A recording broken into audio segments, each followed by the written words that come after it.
میں رہتے تھے کہ کہیں سے مجھے کوئی حق کی رہنمائی کرنے والا مل جائے، ہدایت کی طرف راستہ دکھانے والا کوئی مجھے مل جائے۔ جب یہ خبر آپ تک پہنچی تو آپ نے اپنے بھائی انیس کو تیار کیا کہ آپ مکے میں جائیں۔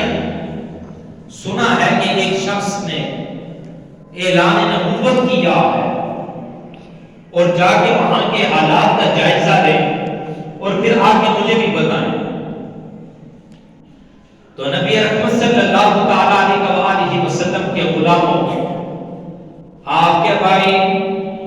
انیس آپ کے کہنے پر مکہ کی طرف آئے۔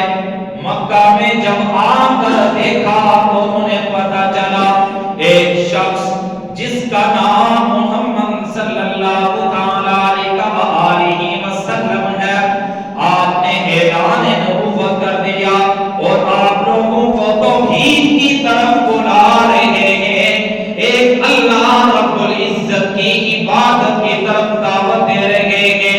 برے کاموں سے منع کرتے ہیں، نیک کام کرنے کا حکم دیتے ہیں۔ یہ تمام معاملات دیکھنے کے بعد آپ کے بھائی واپس اپنے قبیلے غفار میں پہنچنے کے بعد آپ نے بھائی ابو ذر غفاری کو ساری صورتحال سے آگاہ کیا، اور ساتھ ساتھ یہ بات بھی بتا دے کہ بے شک مکے میں ایک محمد نامی شخص نے اعلان نبوت کر دیا، وہ اپنے آپ کو نبی ہونا ظاہر کر رہے ہیں۔ اب صورتحال مکے کی ایسی ہے کہ وہاں کے لوگ ان کے دشمن بن چکے ہیں۔ وہاں کے لوگ کیا ہیں؟ ان کے دشمن بن چکے ہیں۔ آپ نے کہا اس سے اگلے حالات مجھے کچھ بتائیں، کہا اس سے زیادہ میں کچھ نہیں جانتا۔ آپ نے کہا آپ نے میرا دل مطمئن نہیں کیا، آپ نے خود رستے سفر باندھا اور مکہ کی طرف سفر کرنا شروع کر دیا۔ جب آپ مکہ المکرمہ میں پہنچے تو پہنچنے کے بعد آپ خانہ کعبہ میں تشریف لے گئے، اور اس ڈر کی وجہ سے کہ اگر میں نے کسی سے پوچھ لیا کہ وہ محمد ہیں کون، ان کا تعارف کیا ہے، رہتے کہاں ہیں، میں ان سے ملنا چاہتا ہوں، کیونکہ مکہ کی پوری فضائیں، ساری آپ کے برادری کے لوگ، تمام قبیلے کے لوگ وہ تو مخالف تھے۔ اب اگر میں نے کسی سے پوچھا نا، لوگ یہی سمجھیں گے کہ یہ بھی ان کا ساتھی ہے، لوگ مجھے اذیت دینا شروع کریں گے۔ آپ جا کے چپ کر خانہ کعبہ کے اندر بیٹھ گئے، اور اس مقصد کے حصول کے لیے کہیں اللہ کے محبوب خانہ کعبہ میں تشریف لائیں گے اور میری مراد پوری ہو جائے گی، جس مقصد کے لیے آیا ہوں وہ میرا مقصد حل ہو جائے گا۔ آپ خانہ کعبہ کے اندر پورا دن گزار دیا، رات ہوئی،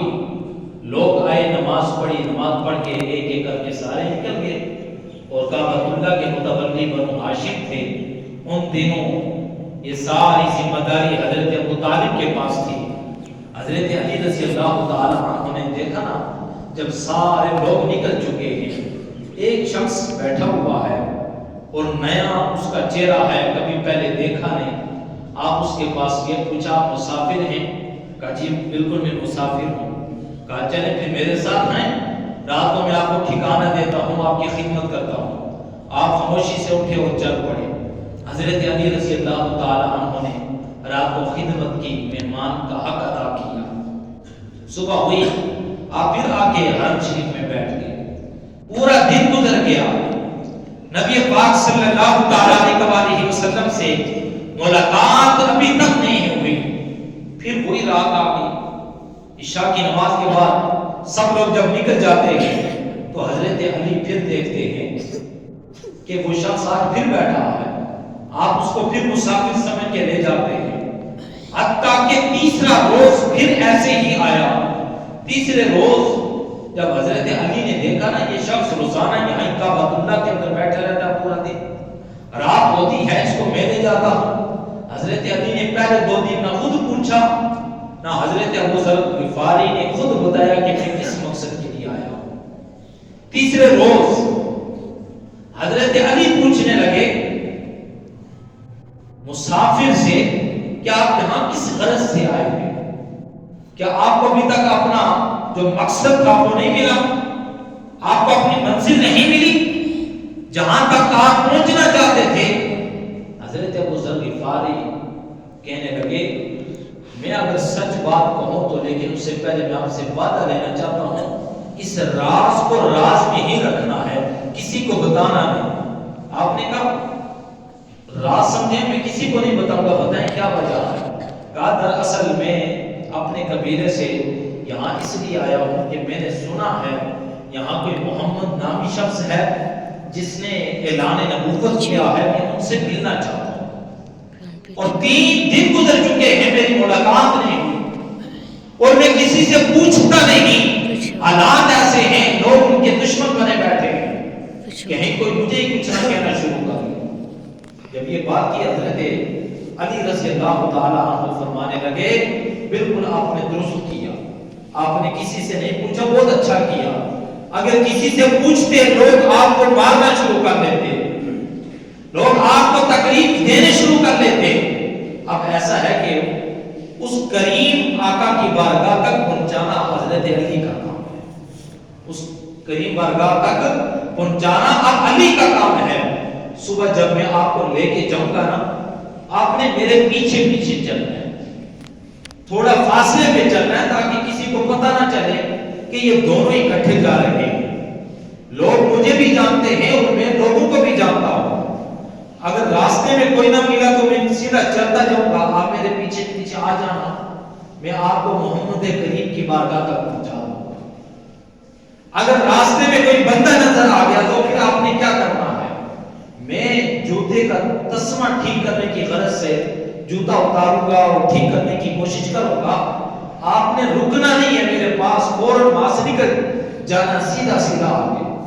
کہا جی ٹھیک ہے۔ اب اسی معاملے کے تحت اب حضرت علی جب حضرت ابو ذر غفاری رضی اللہ تعالی عنہ کو لے کر نبی پاک صلی اللہ تعالی علیہ وسلم کی بارگاہ میں پہنچے، تو جب حضرت ابو ذر غفاری نے اپنی ان آنکھوں سے تاجدار کائنات کے چہرے کی زیارت کی تو آپ کی زبان سے بے ساختہ نکل چکا، ھذا لیس بوجہ قسام، یہ چہرہ اللہ کی عزت کی قسم کسی جھوٹے شخص کا ہو نہیں سکتا، یہ چہرہ کسی جھوٹے کا ہو نہیں سکتا۔ نبی پاک صلی اللہ تعالی علیہ وسلم کی بارگاہ میں جب پہنچے، آپ کا چہرہ دیکھا اور آپ کے ہاتھوں میں ہاتھ دیا اور کلمہ پڑھ کے آپ مسلمان ہو گئے، اور تاریخ میں آتا ہے کہ آپ 4تھے یا 5ویں مسلمان تھے، السابقون الاولون میں آپ کا شمار ہوتا ہے۔ جب آپ نے کلمہ پڑھ لیا، مسلمان ہو گئے، نبی پاک صلی اللہ تعالی علیہ وسلم نے آپ کو قرآن کی تعلیم دی، قرآن سنایا، اس کے بعد امام الانبیاء حبیب کبریا علیہ تحیۃ والثناء نے حضرت ابو ذر غفاری کو حکم دیا، ابو ذر غفاری ابھی اسلام طاقتور نہیں ہوا، ہر طرف ہمارے دشمن ہیں، کوئی ہمارا حمایتی نہیں ہے، کوئی ہمارے حق میں بولنے والا نہیں ہے، کوئی ہمارے سر پہ ہاتھ رکھنے والا نہیں ہے، لہذا آپ نے کلمہ پڑھ لیا ہے، اب اپنے قبیلے میں چلے جائیں، اپنے علاقے میں چلے جائیں، وہاں جا کے اسلام کی تبلیغ کرنا شروع کر لیں، مگر یاد رکھنا ان مکے کی ہواؤں میں، ان فضاؤں میں، ان وادیوں میں کسی کو نہ بتانا کہ میں نے کلمہ نبی کریم کا پڑھ کے ان کی ہاتھ میں ہاتھ دے کے میں نے بھی ان کی غلامی اختیار کر لی ہے، بتانا نہ کسی کو۔ جب یہ بات کی نا، نبی پاک صلی اللہ علیہ وسلم کے حکم سننے کے بعد عرض کرنے لگے حضرت ابو ذر غفاری، یا رسول اللہ مجھے آپ کے تمام احکامات قبول ہیں، مگر تھوڑی سی اس کے اندر چینجنگ پیدا کریں، میں فوراً اپنے قبیلے میں نہیں جانا چاہتا، جو قرآن آپ نے مجھے سکھایا ہے یہی قرآن میرا دل چاہتا ہے، میں کعبۃ اللہ کے اندر چلا جاؤں اور کعبۃ اللہ کی در دیوار کے سامنے کھڑے ہو کر بآواز بلند آج میرا جی چاہتا ہے میں اللہ کی کتاب کی تلاوت کرنا شروع کروں۔ جب نبی پاک صلی اللہ علیہ وسلم نے یہ سنا، حضور نے فرمایا کفار سن لیں گے قرآن کی تلاوت، وہ آپ کو ماریں گے، وہ آپ کو چھوڑیں گے۔ کہا یا رسول اللہ اب آپ کی غلامی جو میں نے اختیار کر لیا، مجھے مار سے ڈر نہیں ہے، مجھے کوئی فکر نہیں، میں مار کے لیے ہی تیار ہوں، مار ہی کھانا چاہتا ہوں۔ حضور نے اجازت دی، کعبۃ اللہ میں حضرت ابو ذر غفاری کے وہ جا کر قرآن کی تلاوت شروع کر دی۔ دارالندوا کے اندر بیٹھے ہوئے تمام سرداروں نے جب یہ آواز قرآن کی سنی نا، دوڑتے ہوئے یک لخت آئے، آ کے حملہ کر دیا، آپ کو مارنا شروع کر دیا۔ اور اسی دوران حضرت عباس بن عبد المطلب نے دیکھا کہ سارے اس کو مار رہے ہیں، حضرت ابو ذر غفاری کو آپ آئے اور آگے سب کو پیچھے ہٹا کے ان کو بچایا اور کہا کہ تم لوگ کیا کر رہے ہیں؟ تمہیں پتہ نہیں یہ کس قبیلے کا انسان ہے؟ قبیلہ غفار کا یہ فرد ہے، اگر تم نے اس کو مارا، کچھ کہا، یہ تمہارے تجارت کے راستے بند کر دے گے، تم بھوکے مر جاؤ گے، کیا کرنے لگے ہو؟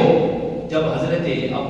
عباس بن عبد المطلب نے لوگوں کو ہٹایا، لوگ ہٹ گئے، آپ خون میں لت پت ہو گئے، جسم چور چور ہو گیا زخموں سے، حضور کی بارگاہ میں حاضر ہو گئے، یا رسول اللہ میں نے قرآن پڑھ کے سنا دیا ہے، انہوں نے مارا، مجھے مار کا کوئی ڈر نہیں، مجھے اس کا کوئی صدمہ نہیں، مگر میرا دل خوش ہے، جو میں چاہتا تھا وہ میں نے کر دیا، میں نے حق کی آواز بلند کر دی۔ کیوں کہ آپ دور جاہلیت میں بھی بت پرستی سے بڑے دور رہتے تھے۔ تو پھر دوسرے دن پھر اجازت طلب کی، پھر آگے یہی تلاوت کی، کفار مکہ نے آپ کو بڑا مارا، بڑا ستایا، بالآخر اس کے بعد پھر حضور کی بارگاہ میں آئے، حضور سے اجازت طلب کی اور واپس اپنے قبیلے میں چلے گئے، جا کے تبلیغ کرنا شروع کر دی۔ آپ کی تبلیغ کی وجہ سے آپ کے گھر والوں نے، آپ کے قبیلے کے لوگوں نے، قبیلہ بنو اسلم کے لوگوں نے اسلام قبول کیا۔ جب انہوں نے اسلام قبول کیا، اللہ کے پیارے محبوب نے ان کے لیے دعا ارشاد فرمائی، ان کے لیے دعا ارشاد فرمائی۔ آپ خود سوچیں کہ دعا حضور ان کے لیے فرما رہے ہیں، درمیان میں واسطہ کون بنے؟ حضرت ابو ذر غفاری ان کے لیے واسطہ بنے۔ اور حضرت ابو ذر غفاری کی یہ چند نمایاں خصوصیات ہیں۔ حضرت ابو ذر غفاری وہ صحابی رسول ہیں، جب کریم آقا کی بارگاہ میں حاضر ہوئے نا، جا کے سب سے پہلے انہوں نے سلام کیا، کریم آقا نے آپ کے سلام میں واپس وعلیکم السلام کہا، اس کے بعد یہ سلام کا سلسلہ آگے چل پڑا، اور آپ سابقون الاولون میں سے ہیں، ابتدا میں اسلام قبول کرنے والے۔ جب اسلام کے اوپر مشکل وقت تھا، آپ نے اس وقت اسلام قبول کیا، اور آپ اصحاب صفہ میں سے تھے، وہ صحابی کہ جنہوں نے ڈائریکٹ نبی پاک صلی اللہ تعالیٰ علیہ وسلم سے تربیت حاصل کی، آپ کا شمار ان صحابہ میں سے ہوتا۔ اور نبی کریم صلی اللہ تعالیٰ علیہ وسلم نے کئی دفعہ سفر کے دوران اپنی سواری پر اپنے پیچھے حضرت ابو ذر غفاری کو بٹھایا، اور روایات میں آتا ہے جب نبی پاک صلی اللہ تعالیٰ علیہ وسلم کے وصال کا وقت تھا، آخری وقت ہے، کریمہ کا دنیا سے ظاہری طور پر تشریف لے جا رہے ہیں، آپ نے حضرت ابو ذر غفاری کو بلایا اور بلا کر اپنے سینے سے لگایا۔ انداز دیکھیں پیار کا، کریم آقا کا انداز دیکھیں اپنے صحابی کو نوازنے کا، آخری وقت ہے، بلا کر اپنے سینے سے لگایا جا رہا۔ اور نبی پاک صلی اللہ تعالیٰ علیہ وسلم نے پھر چند نصیحتیں بھی حضرت ابو ذر غفاری کو کی تھی، ان میں ایک نصیحت یہ کی تھی، وہ نصیحتیں آج دیکھیں آپ کے لیے اور میرے لیے بھی، حضور کا ہر فرمان، حضور کا ہر قول، حضور کا ہر حرف ہمارے لیے مشعل راہ ہے۔ حضرت ابو ذر غفاری کو مخاطب کر کے فرمایا، غرباء اور مساکین سے ہمیشہ محبت کرتے رہنا، ان سے کبھی نفرت نہ کرنا، اور فرمایا حق بات کہتے رہنا، حق بات سے کبھی منہ نہ موڑنا، اور فرمایا اپنے قرابت داروں کے ساتھ صلہ رحمی کرتے رہنا، وہ اگر آپ سے تعلق، آپ سے رشتہ وہ توڑنا بھی چاہیں، آپ نہ توڑنا، آپ ان کے ساتھ جوڑتے رہنا۔ یہ ہمارے لیے بھی ہے کہ ہم غریب لوگوں سے محبت کریں، مسکین لوگوں سے ہم محبت کریں، ان کی ضروریات کا خیال کریں، اور جو ہمارے رشتہ دار ہیں ان کے ساتھ ہم صلہ رحمی کریں. اگر کوئی تعلق توڑتا بھی ہے تو تب بھی ہمارے لیے لازم ہے کہ ہم اس کے ساتھ تعلق واپس جوڑیں. تو امام الانبیاء صلی